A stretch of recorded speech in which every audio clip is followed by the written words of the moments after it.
चलिए नमस्कार स्टूडेंट। तो इस वीडियो में करने वाले हैं अगला सवाल जो कि 25 नंबर से होने वाला है। इससे पहले वाला वीडियो में हम लोग कर चुके थे 25 नंबर तक, आप करने वाले हैं हम लोग 26 नंबर से। तो चलिए शुरू करते हैं इस वीडियो को। तो 26 नंबर सवाल है, निम्न में कौन तत्व नहीं है। तो इसमें से तत्व कौन नहीं है? तत्व नहीं है आपका चीनी का घोल। ठीक है, चीनी का घोल तत्व नहीं है। ठीक है, तो आगे बढ़ते हैं। अगला सवाल रहा 27 नंबर सवाल, निम्न में कौन यौगिक है। तो यौगिक कौन है यहाँ पे यौगिक? तो ये नमक एक यौगिक होता है। ठीक है, तो तत्व किसको बोलते हैं? जैसे कि हाइड्रोजन, हीलियम, लिथियम, बेरिलियम, ये जो होता है आप इसको क्या बोलते हैं? तत्व बोलते हैं। और जब दो या दो से अधिक तत्व एक साथ मिल जाता है तो इसको बोलते हैं यौगिक। जैसे कि बात करें नमक, नमक का सूत्र होता है NaCl। तो देखिए इसमें एक से अधिक तत्व क्या है? एक जगह मिला हुआ है। और एक से अधिक तत्व अगर एक जगह मिला हुआ रहता है तो क्या बोलते हैं उसको? यौगिक। जैसे कि पहले बात करें आपका Na, ये एक तत्व है, और Cl ये एक तत्व है। तो देखिए यहाँ पे एक से अधिक तत्व अगर एक जगह अगर मिला हुआ रहता है तो उसको क्या बोलते हैं? यौगिक। ठीक है, इसलिए नमक क्या है? एक यौगिक है। ठीक है, तो एक से अधिक तत्व एक जगह मिला हुआ रहेगा तो उसको बोलते हैं यौगिक। ठीक है, तो नमक में दो ठो तत्व मिला हुआ है, इस कारण से नमक को क्या बोलते हैं? यौगिक। ठीक है, अगला सवाल रहा 28 नंबर, निम्न में कौन यौगिक नहीं है। तो यौगिक कौन सा नहीं है? तो इसमें यौगिक है नहीं है दूध। ठीक है, दूध क्या होता है? दूध जो है ना एक प्रकार का, आपका ध्यान दीजिएगा, दूध जो है ना यौगिक नहीं होता है। ठीक है, दूध क्या होता है? एक प्रकार का पदार्थ होता है। ठीक है, सुने आगे बात करते हैं। अगला सवाल है सवाल नंबर 29, यौगिक का एक उदाहरण है। यौगिक का कौन एक उदाहरण है? जल, क्योंकि जल का सूत्र होता है H2O। इसमें देखिए एक से अधिक तत्व मिला हुआ है, मतलब इसको क्या बोलेंगे? यौगिक। जैसे कि हाइड्रोजन का दो तत्व है, ऑक्सीजन का एक तत्व है। ठीक है, तो इसमें देखिए एक की जगह पे तीन तत्व एक जगह पे मिला हुआ है। तो हम लोग जानते हैं कि एक से अधिक तत्व अगर एक ही जगह मिला होता है तो उसको क्या बोलते हैं? यौगिक। तो जल में एक से अधिक तत्व एक जगह मिला होता है इसका फॉर्मूला में, इस कारण से जल क्या है? एक तत्व है, सॉरी एक यौगिक है। आगे बात करते हैं। अगला सवाल है 30 नंबर सवाल। 30 नंबर सवाल में है, निम्न में कौन यौगिक है। तो इसमें से यौगिक कौन है? जल।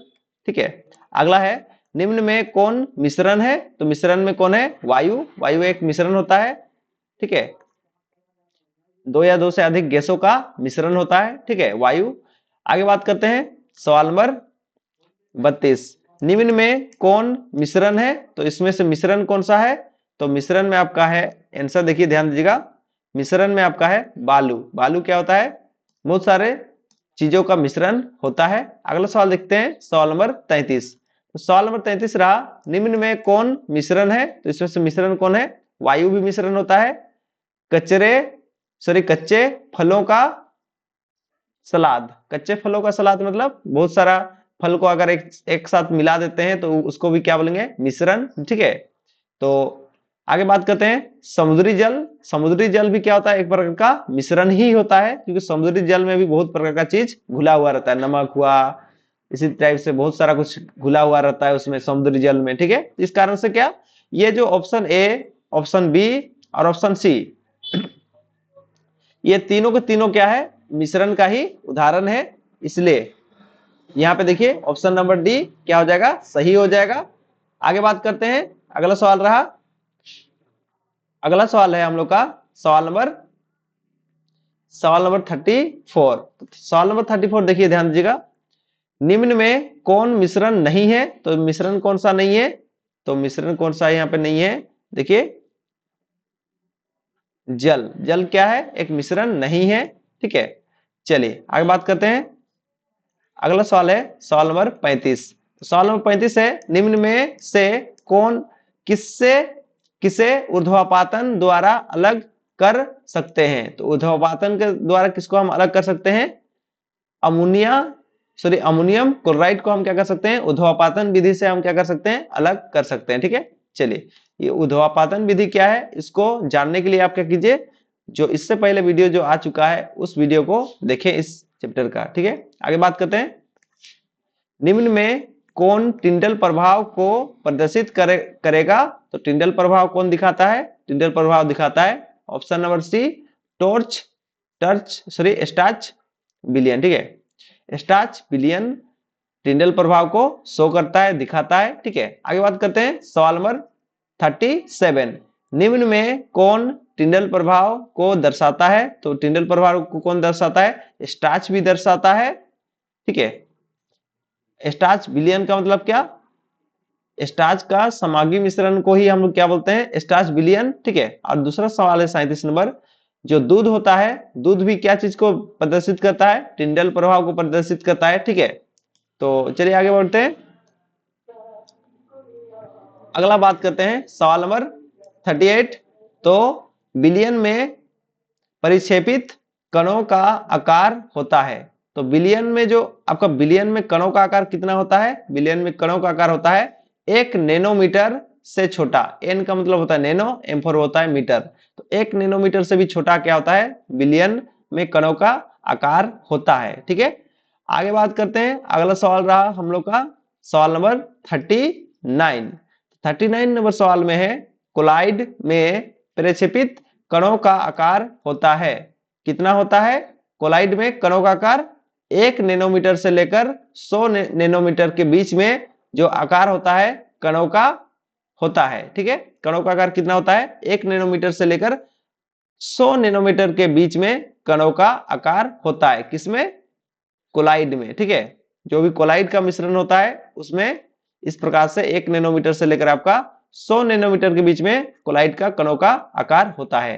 40 नंबर सवाल रहा आपका, निलंबन में प्रक्षेपित कणों का आकार होता है, तो निलंबन जो होता है, निलंबन जो मिश्रण होता है उसमें क्या होता है, कणों का आकार बी नंबर ऑप्शन 100 नैनोमीटर से बड़ा होता है। ठीक है, 100 नैनोमीटर से बड़ा होता है निलंबन कणों का मिश्रण। ठीक है, यानी कि ध्यान दीजिएगा, निलंबन जो कण होते हैं उसका आकार कितना होता है, 100 नैनोमीटर से बड़ा होता है। आगे बढ़ते हैं सवाल नंबर 41। निम्न में कौन सा भौतिक परिवर्तन है, तो भौतिक परिवर्तन कौन सा है, जल से बर्फ बनाना। ठीक है, जल से बर्फ बनाना भौतिक परिवर्तन है। ये आपका भौतिक परिवर्तन, रासायनिक परिवर्तन क्या है ये भी आपको बताया हुआ है इससे पहले वाला वीडियो में। ठीक है, तो आप जाकर जरूर से देखें उसको। 42 नंबर सवाल है, निम्नलिखित में कौन भौतिक परिवर्तन है, तो इसमें से भौतिक परिवर्तन कौन सा है, तो ऑप्शन नंबर सी, जल का जमना। ठीक है, जल का जमना क्या है, भौतिक परिवर्तन। और बाकी बात यहाँ पे देखिए, लोहे में जंग लगना, ये कौन सा परिवर्तन है, रासायनिक परिवर्तन। मोमबत्ती का जलना, ये भी कौन सा परिवर्तन है, रासायनिक परिवर्तन। ऑप्शन नंबर डी, कोयले का जलना, ये भी रासायनिक परिवर्तन है। ठीक है, तो वैसा परिवर्तन जिसमें क्या होता है, एक पदार्थ दूसरे पदार्थ में बदल जाता है, वैसे परिवर्तन को बोलते हैं रासायनिक परिवर्तन। ठीक है, और भौतिक परिवर्तन किसको बोलते हैं, वैसा परिवर्तन जिसमें एक पदार्थ दूसरे पदार्थ में नहीं बदलता है।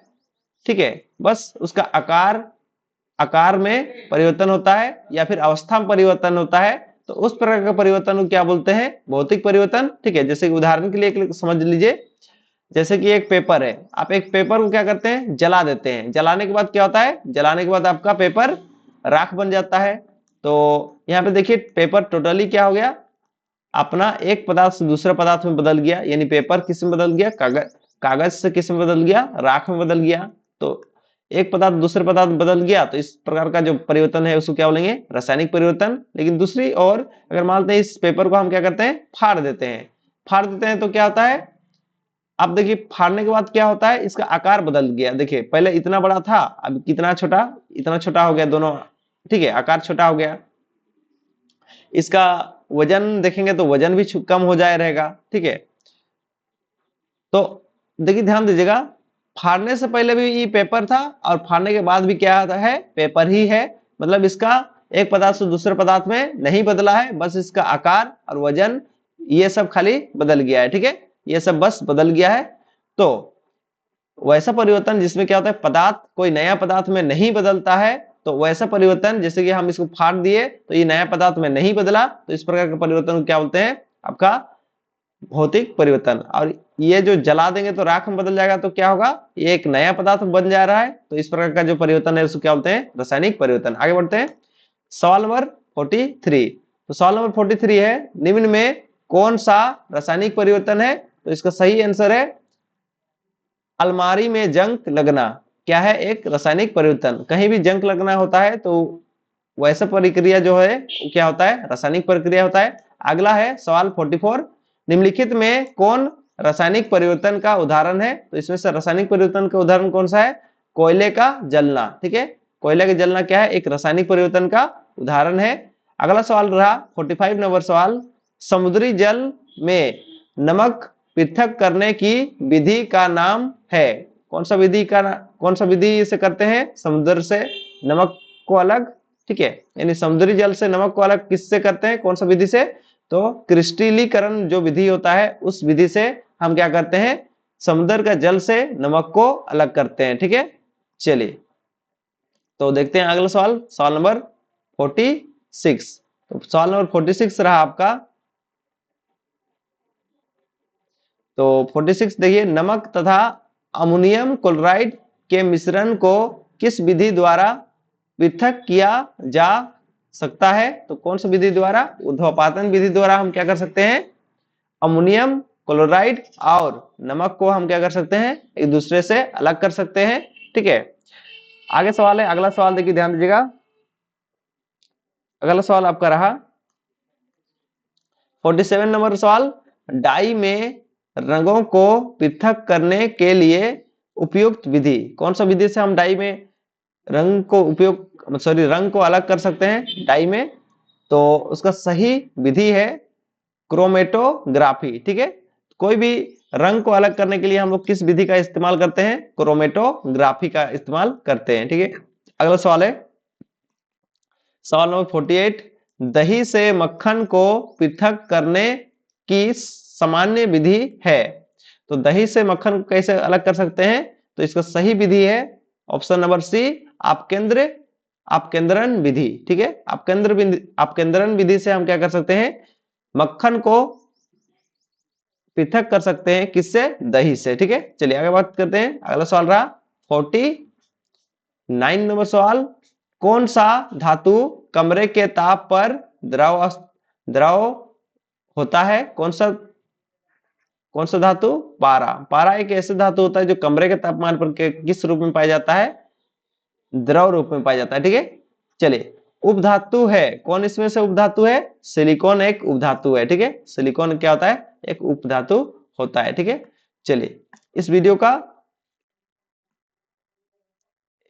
वीडियो में यहीं तक अंत करते हैं, ठीक है, और इससे आगे जो चैप्टर है उसको अगला वीडियो में देखते हैं, ठीक है। So finally thank you.